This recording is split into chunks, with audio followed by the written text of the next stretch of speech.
You don't know half as much as you think you do. Shitter. Hello, huge movie fanatic Nate, stopping on by. As we're approaching July, well actually this video is uploaded in early July, being filmed on June 30th, 2017. I'm coming at you to review John Carpenter's Christine. Now the reason I'm reviewing this is because I recently rewatched it and haven't seen it for quite a long time, probably since I got the DVD, which is probably, you know, if not 10 years ago, almost 10 years ago. So, you know, and having rewatched it, I'm like, gosh, I should really have the Blu-ray of this movie.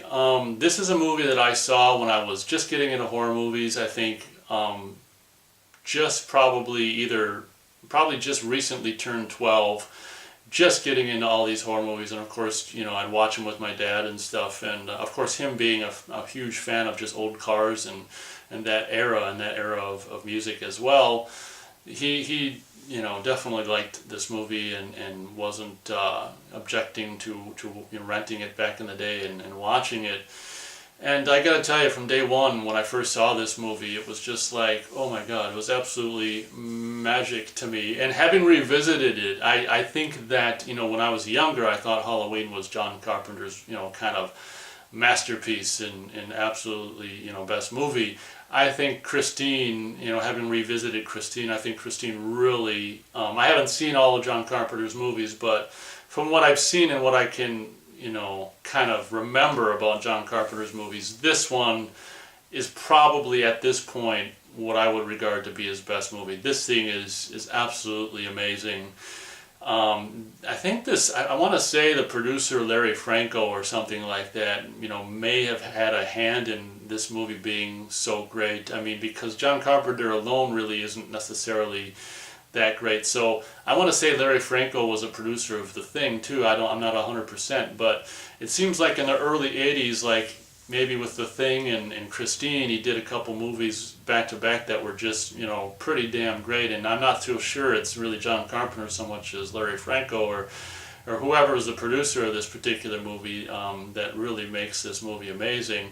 Should be stated that, you know, I'm not necessarily, I don't consider myself any kind of fan of Stephen King one way or another. It doesn't really interest me at all that this movie is based on a Stephen King book or anything like that, because I don't really care about Stephen King. I know.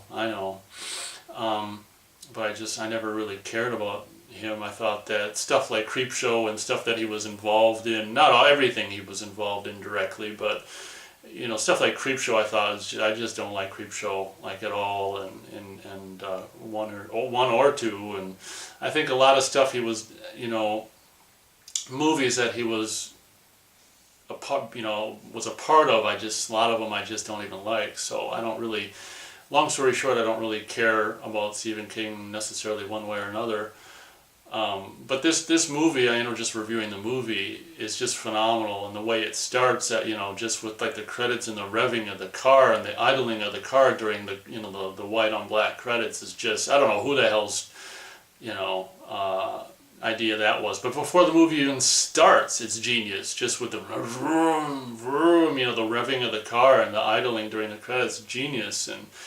And then after the credits, it's like, well, you guys know, but the opening of the scene is absolutely cool, where you have this assembly line back in the day of all these cars, which are all like the same color, kind of boring, whatever, white or cream color, and then we're going down the assembly line, and this red one is just like, and the camera ends up, you know, it's going down the assembly line with the other cars, and the camera goes down this way, and then when that one comes up, it locks kind of the moment, goes at the same speed backwards as following the car like perfectly, and it's just like the Bad to the Bone music playing at the time is just, oh my god, I can even, you know, just having rewatched, you know, revisited it recently, and it's just like brought me back to being 12 and seeing it for the first time. It's just like, it's just such a strong opening, and introducing the car and all like that one really cool, you know, camera mounted shot of the back fin, and just like it's just like when the actual movie came on with the, you know, the assembly line stuff, I was like, God, I really need a Blu-ray of this, and maybe I can get it sometime. But I'm gonna try not to do a beat by beat of this movie. but the beginning is absolutely fantastic, where you know he squashes the guy's hand, and he whatever, we don't really know how he kills the black guy, if he or she I should say. We don't really know how the black guy, I was going to call the black guy she. We don't really know how she kills the black guy, but he goes in there and just kind of puts his cigar, or just flicks his cigar ashes onto the seat, and later on he's just found dead in the car and stuff, and cutting to, you know, present day. Actually, it wasn't present day, it was like 78 or something, and the book must have taken place in 78 or something. That's one thing that maybe you guys can fill me in. Like, I know a lot of Stephen King stuff takes place in Castle Rock. I'd be interested to know if in the book this took place in Castle Rock, because as we all know, I think it takes place in California in 1978, and also the year. I mean, is that the year the book takes place, 78? Is that when the book came out? I don't know, but if anyone knows about the book, I'd just be kind of curious to know if it took place in California or Castle Rock, or where the book took place. But I mean, to me, like, I've always been a fan of, I think this is probably the first movie I've seen Keith Gordon in. I've always been a fan of Keith Gordon. I mean, his acting in this movie is absolutely freaking right on, just absolutely perfect. And the guy who plays his friend I like as well. And you got a very young and starting out Kelly Preston in this movie, who I didn't know who she was at the time, but now having revisited it, I know, oh, that's Kelly Preston in a very small role as kind of the high school cute girl who's got the thing for this dentist. And then this other character with a body like a, she looks smart, but she's got the body of like a slut, or whatever the line is. This lead character who just takes all these guys by, is just like, which I don't really think she's I don't think she's as attractive as the Kelly Preston character myself. So it's kind of weird that they just, like, Dennis is ignoring Kelly Preston to, ask Lee out on a date. But this is just side details of my own personal thoughts that I guess don't really matter. But it's just like so many times before in other movies, where it's just like the girl that's supposed to be all cute or hot or whatever, in my opinion, isn't really as cute or hot as the other one in this case. And so that's just some interesting side note insight into, what I think of the women in this movie. But this movie also features as the hanger-on or bullies of, what the hell's his name? Not too sure I can remember. It'll probably come to me, the name of the main bully guy with all the muscles, and he's so not a high school kid in reality, probably 25 years old in the movie. But Buddy Repperton, gosh, I knew it would come to me. Buddy Repperton and all his hangers-oners are funny. One of the guys would go on, of course, to be in Ghostbusters at the beginning, the one with the throw that like never ends in this movie. Like, he gets zapped and his gums falls out of his mouth at the beginning of Ghostbusters. And also a guy who would play, I can't remember, I think it's Ted from Friday the 13th Part 2 is also a hanger-oner of Buddy Repperton's in this movie. He probably just came from Friday the 13th Part 2, and I don't know the actor's name, but I don't think he even has a line in this movie. And I bet he was thrilled, after not being able to be killed in Friday the 13th Part 2, to actually have, there's a deleted scene where he gets crushed by this hydraulic car hoist thing. But in the movie, we don't see him die. We just, I guess, assume he dies when the gas station blows up. But if I can kind of move along here and kind of wrap this review up without doing a beat by beat, I think this movie is absolutely fantastic, and it's like almost, I'd say close to perfect up until maybe the last third of the movie, or the last fourth of the movie, which there's some things that are kind of like you scratch your head and go, what? I'm not too sure I can remember exactly what things at the time, at this time. Oh, things like at the end of the movie, like why Lee didn't end up why she didn't just stay.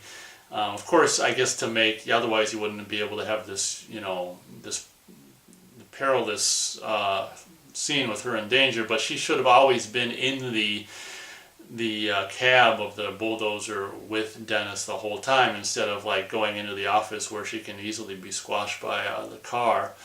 But absolutely freaking amazing. I just thoroughly, having revisited it, like I say, for the first time in probably, if not 10 years, almost 10 years, I thoroughly enjoyed this movie. And as I've already said, I would at this point, I'd just say that this right here is, as the years go on, I like Halloween unfortunately less and less, and it just, I don't know. And this movie at this point is, in my opinion, John Carpenter's, from the movies I've seen of his, John Carpenter's best film. That's my kind of take on Christine at this point. Obviously, I don't even need to say 4 out of 4 stars is my rating for Christine. Absolutely fantastic. And the way the music is used in the movie for Christine to kind of talk to people, you know, keep on knocking, but you can't come in, when the guy's trying to get into the car. And Christine's way of being, sharing her thoughts with Arnie Cunningham, and, you know, I'll forever love you for the end of my day. You know, it almost brings, it makes it, I think it, as I watched it, some of those scenes my eyes missed up, you know, because it's just like, oh, it's such a freaking, almost a silent film way to show emotion, by like having the radio come on to explain in a very romantic, I mean, so many of them songs from the 50s are just so romantic in general, just on their own, but used in this context of having the car speak to, you know, characters, but, you know, Arnie Cunningham in particular, it's just like, oh my gosh. There's that one scene that where he's building Christine or whatever at the very beginning, when he just puts some new parts on, where he goes inside and clicks on the thing, and the camera kind of tracks up, you know, over by to the windshield of him sitting in the driver's seat. And there's some kind of song, I don't know which one it is right now, like that, where it's like the Christine talking to him and stuff like that. So absolutely fantastic. An easy 4 stars out of 4 stars. Like I say, maybe towards the end, like the last quarter of the movie, maybe, in my opinion, there's some things that are like, whatever. The deleted scenes are kind of cool. There's one where, if you don't know, there's one, or even if you do know, there's still one that has like Lee and Dennis hanging out, and Keith Gordon showing up in Christine, and just like driving past him, and Dennis opens the door and scrapes off part of Christine's whatever and stuff like that. So there's some like deleted scenes that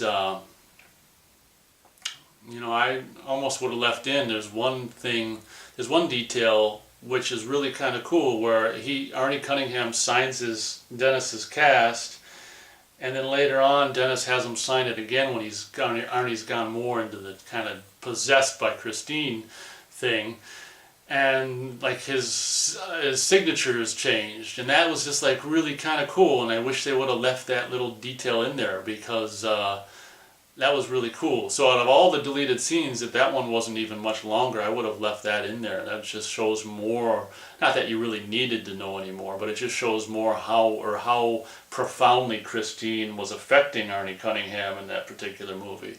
But I think we'll end the review there. I really, having revisited this, think I have to try to find it on Blu-ray for the cheapest humanly possible, as I'm a cheap bastard as well. So if you guys got it on Blu-ray, or if you've seen it on Blu-ray, feel free to let me know how it looks. I'm assuming it looks absolutely fantastic, because it probably just does, that's why. So thank you very much for watching my review, and as always, we'll catch you next time.